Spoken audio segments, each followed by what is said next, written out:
Blue Heavens Paranormal, The Day After, Episode 1, George Remus, Eden Park. Hello, this is Michelle. This is Blue Heavens. Yay, Blue Heavens Paranormal. This is the day after Angie and me went to Eden Park in Cincinnati to channel George Remus, Imogene, and we talked to Henry and Milia. So as channeling full on, I'm still feeling George the day after. This is Sunday, so I'm feeling still his energy around. I fell asleep last night seeing all visuals of him talking, and today he's much calmer and he wants to have those questions that Angie wanted for him, and some questions that Lucaeus had for him as well. So Dave, my boyfriend, is going to be reading these questions in the background. After I get into a trance state, then David's going to ask the questions to George, and George is going to answer these questions in a calm state, while Loki is not allowing him to get up or anything else, because he did get a little volatile yesterday, so he is not allowed to move, but he's much calmer today. So the questions that we didn't ask yesterday, and that, so I'm going to go into a trance state, and then, so I'm going to pause it while I go to the trance state, and then we'll proceed with the questions that Angie and all of us had for George that we didn't ask him yesterday. Okay. Who is Henry to you? Who is Henry?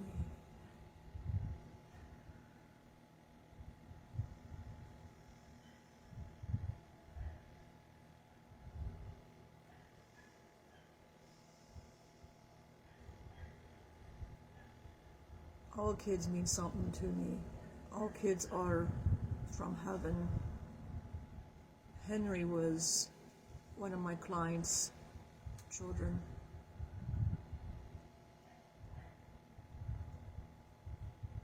Any organization who took care of each other's families. And I took good care of Henry.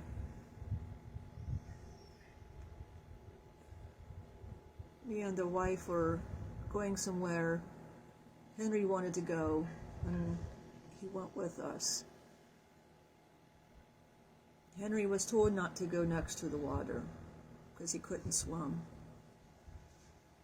And Imogene, being irresponsible bitch, didn't keep an eye on him, and when she looked away, he went into the water.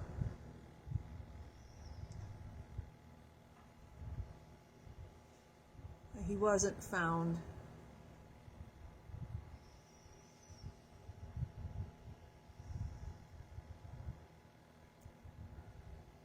It's heartbreaking to have a responsibility such as I had for this young boy. I took responsibility for this organization. I took responsibility for everybody in my family. And my wife so callously just allowed him to go without paying attention. And that is unspeakable to me. Not only was this a child, this was a client of mine, my family.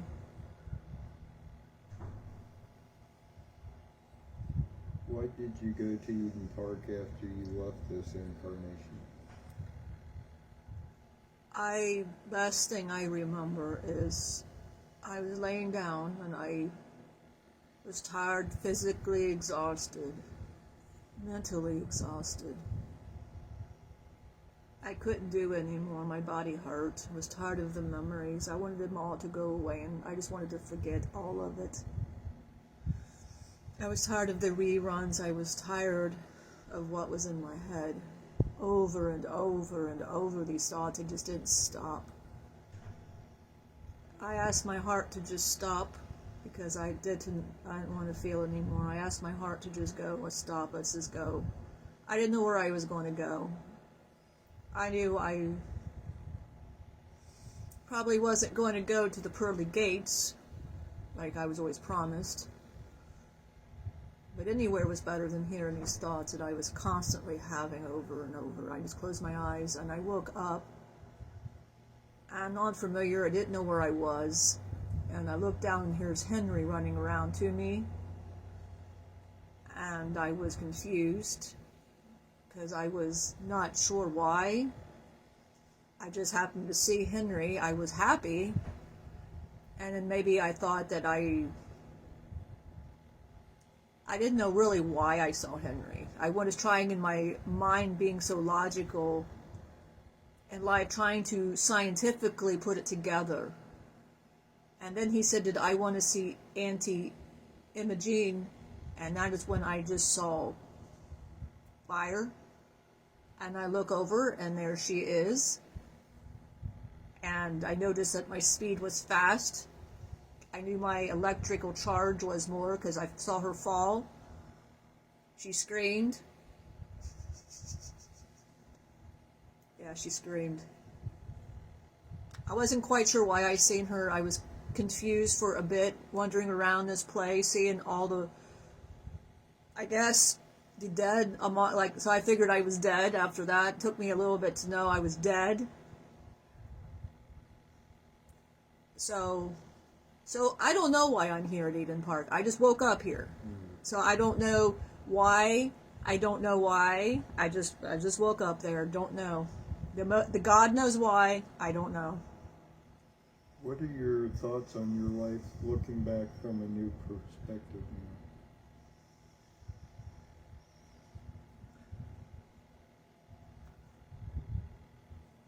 now? I had plenty of chances. I had plenty of chances not to follow the path that I did. But you don't understand, in those days, I didn't really have a choice. I wasn't going to let somebody control me. I had to control the situation. You understand? I had to control the situation. See, because if others boss you around, then what life is that? I don't like being bossed around. I'd rather be the aggressor. So what's my perspective now is seeing I played a role. Being here, talking to Lucifer, because I always praised Lucifer because I just thought he was the biggest badass. And I thought, this is why I do what I do. God became an afterthought. But I find Lucifer's very calm and he's not anything like I ever thought he was. And talking to him, my perspective is now that my life was a joke. It was a joke. I played a role, and I did not play it very well, but you see, I had no control. I had to be the aggressor. I had to take control of this shit. If I don't take control, somebody's going to take control over me, and nobody's taking control over me. Is that understood? I had to take control. In all situations, in everything that I did, I had to be in control. Me.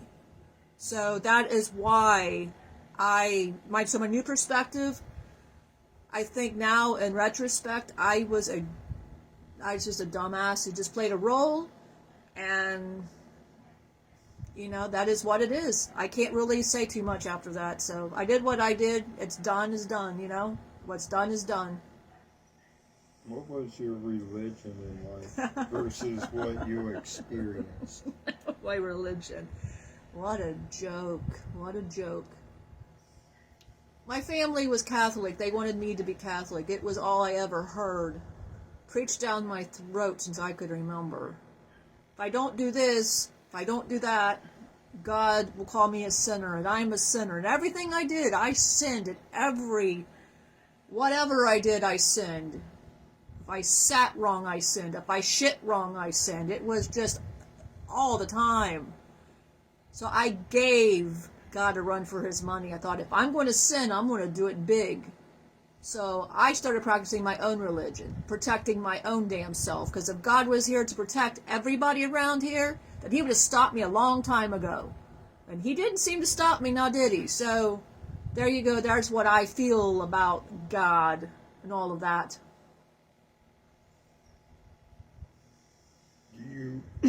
Do you regret loving and or murdering Imogene?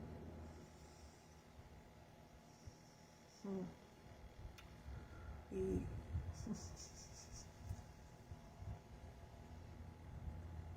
I always saw a pretty face, and of course, it's always a sucker for a pretty face.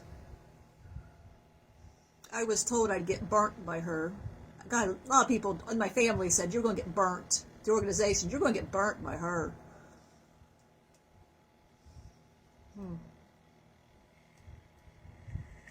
I did murder her for the financial shit she did to me. She did a lot of financial shit, sleeping behind my back, of course, when I'm in prison. That's, of course, what, the kind of shit she do, And everybody thinks that's why I fucking murdered her ass, but that's not why. Henry meant a lot to me, and children are golden. They're so innocent, they're so sweet. You protect a child. You do not let a child drown. You do not take your eyes off a child.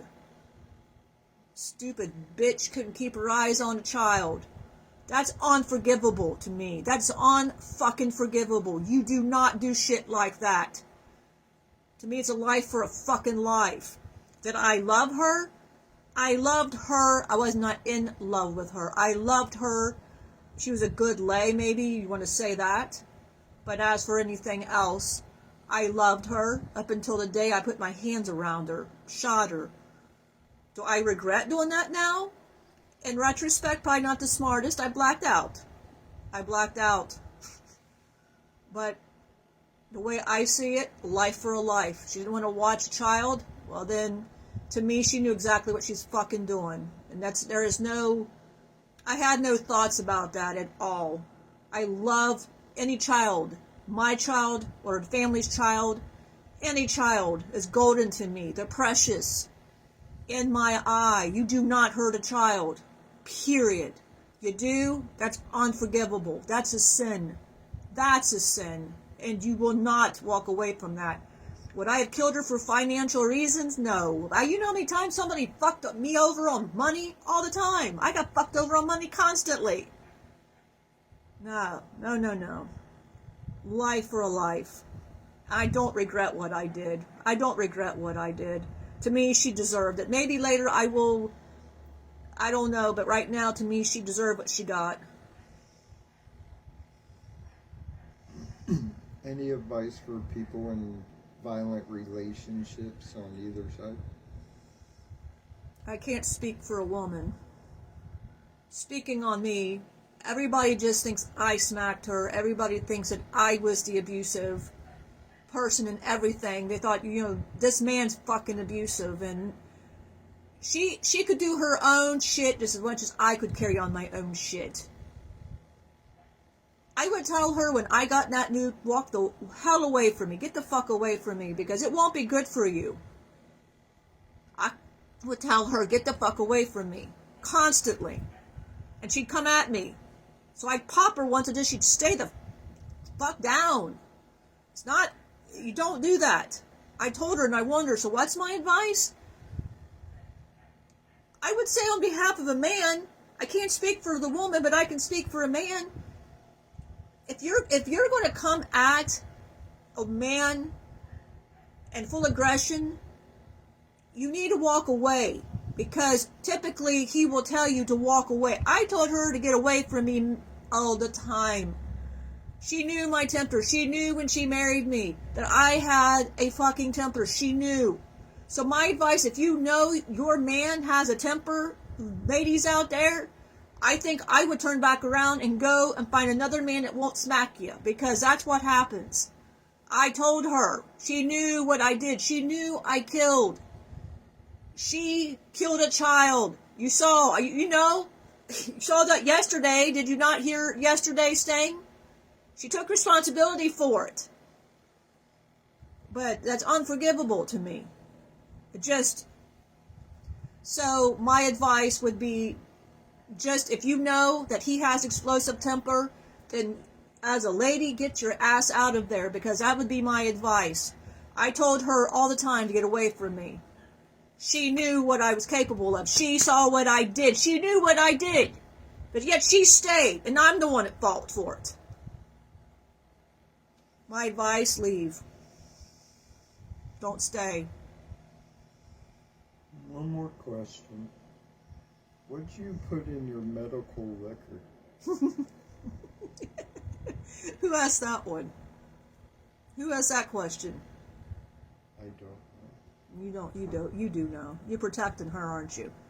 I don't know who asked that question. Okay. All right.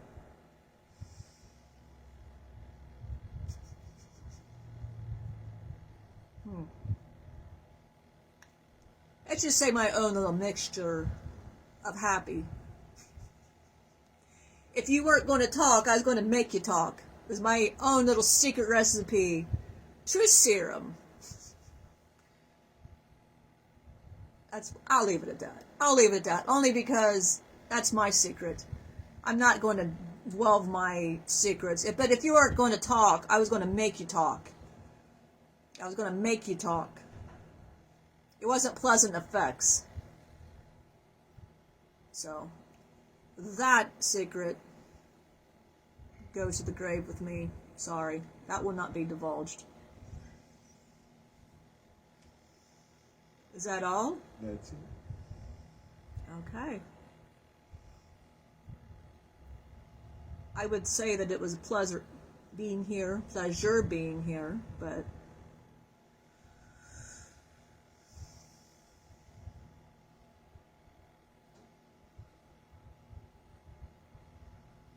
I was not a joke in life. For once, at least, people can hear my side. That's all I'm concerned about.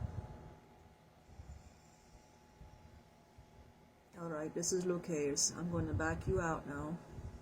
I'm going to back you out. Thank you, George, for your time. We appreciate it. Thank you. Okay, I'm going to open your eyes, Michelle. I'm going to open your eyes. Okay. So, you heard everything from George, and now we can let the energy just safely go, and a couple of days it'll be out of Michelle's energy field. So, because she channeled fully to get this information, it'll be a couple of days, and that's usually what's going to happen to her. And it doesn't mess with her. She'll just have visions, and when she sleeps, she'll see him, and she'll see Imogene, and she'll see Henry, and they're all playing that game. She sees the murders that he committed, and he brags and things about that. So she'll see these things for a couple more days, and that. So when she falls asleep, she does not really sleep. She's been wanting to smoke, which I'm sure he smoked. He's been wanting alcohol. I'm sure he drank a lot. You know, he's constantly bragging about his friends. She'll see the cigars, and she'll see the murders and all of that. But he did have a lot of happy times too. I know everybody's seen, you see yesterday's, when you see that channel and he's going berserk. His ego was just uproared because I don't think anybody knew he was there. And that I feel strongly the reason George is there at Eden Park was he felt bad about Imogene. And that's my thing. I think he really felt bad. I think he truly loved Imogene, and I don't think he blacked out in his temper, and I think when he murdered her, that's weighed on his heart. So I feel the answers that you receive from him is just as, front. But we talked to him here, and it's not the same George. I get a little bit more of a calm demeanor from him. And being that he is my aspect in that, and he is more calm, and Lucifer was nothing like he thought. And he has a different perspective, especially when he saw all of this yesterday. Loki bubbling Imogene, and Marcus with his sword, preparing to come at him if he was going to come, and Lucifer and Lilith surrounding the girls and everybody at the gazebo to make sure everybody was safe. So he knew that he cannot come and bother them, and they're all clean, so don't worry about, when Michelle is channeling her and Angie and her are very safe. We clean their energy, we detach. Archangel Michael comes in and cleans them, the energies. Everybody there was, Emily, Ellie, Scott, David, everybody there, and even Dylan was, clear. So there was no problems on that. So I we're honored to give you this bit of information the day after, and we would like to do this as we keep going to different locations.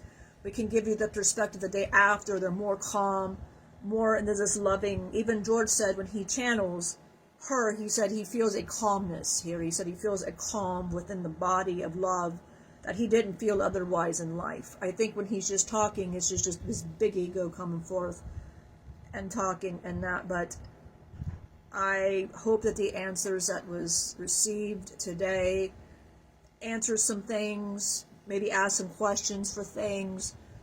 And as far as I know, George is still there wandering around Eden Park because Imogene and Henry are not there. So he's there still wandering around. So everybody, I hope everybody has a wonderful, wonderful day, night, wherever you are, and many, many blessings. Be kind, be brave, be hopeful, be helpful, be love. Know you were unconditionally loved by the creator of the universe. Thanks for watching this video. If you liked it, give us a like or a follow, and check us out at Blue Heavens 3 on our social media platforms or at blueheavens.net.